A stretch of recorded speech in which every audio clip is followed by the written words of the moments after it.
So I'm out here filling up the water troughs.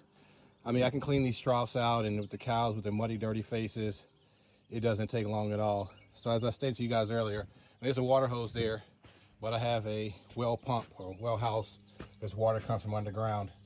And then, as I stated, I use these storage tanks for water, for backup. Let's say we have natural disaster, hurricane, no power, and I need to get water. I have a reserve water here. So that's 275, 275, 275, 275, and two more 275s. Now I do use solar, which this is the Thunderbird system I bought from Harbor Freights.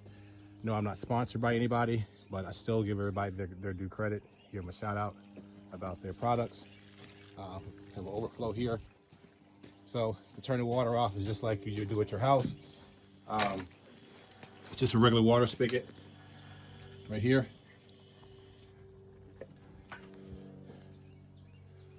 And for my inverter, I use a Soundwave Jupiter pure sine wave inverter, and then I use the Duracell lead acid batteries. Right now I'm using 3 batteries.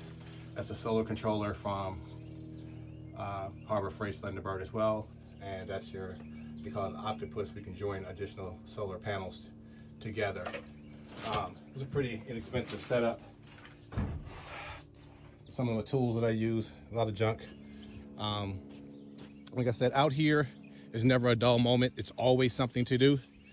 It's always grass to cut. This here is what I call my burn pile, where I take all the trash, because there's no trash pickup out here. So everything gets burned. I stack all of my old wood, tree limbs. I wait a while. Right now we're not on a burn ban, but this is where I burn all of my trash. I don't have really any like food trash. It's just mostly like agricultural trash, like wood and things like that. Cows are out here relaxing, chilling. Donkeys are doing their job, doing their protection job. Like I said earlier, there's a lot of repairs that have to be done out here. So this was a shade hoop, and we had one windy storm. And do yourself a favor, when you spend the money, spend it right the first time. I use a light duty tarp, and it lasted through a light rain, and it's tore up already. Make sure animals are always hydrated. Make sure you always have, backup hay. Right now I'm getting a little bit low, so I have to get some more hay in here. And we have some more animals over relaxing, the mothers. Call them the matriarchs of the property. So this is the acreage. It goes way up by that tree line up there. And like I said, this was a good investment for me with a great return. I would encourage anybody to get into this business. And, don't ever think that people that do ranching or farming, they're just a bunch of dirty old farmers or ranchers, and they play in the dirt and stink. Because I can tell you, on one of my next videos coming up, I'll show you the luxury cars that I have. And I don't mean Toyota, I mean real foreign European vehicles. I have them. And then I'll sometimes talk about the logistics side of it, because I am in logistics. I used to do over-the-road truck driving, and now I'm only doing local, just a couple days a week. I am an owner-operator as well. And, it's get to a point where this is more important than doing the over the road and becoming more profitable. So as those tanks are full, again, water turns, I can drain this out in 5 days, it's back brown. But what I did was I installed these algae barley catchers that catch a lot of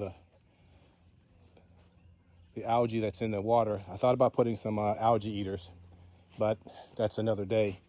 And as I stated, this is reserve water. So I'm gonna go ahead and use the reserve water now, because it's gonna take forever to use the water hose to fill it.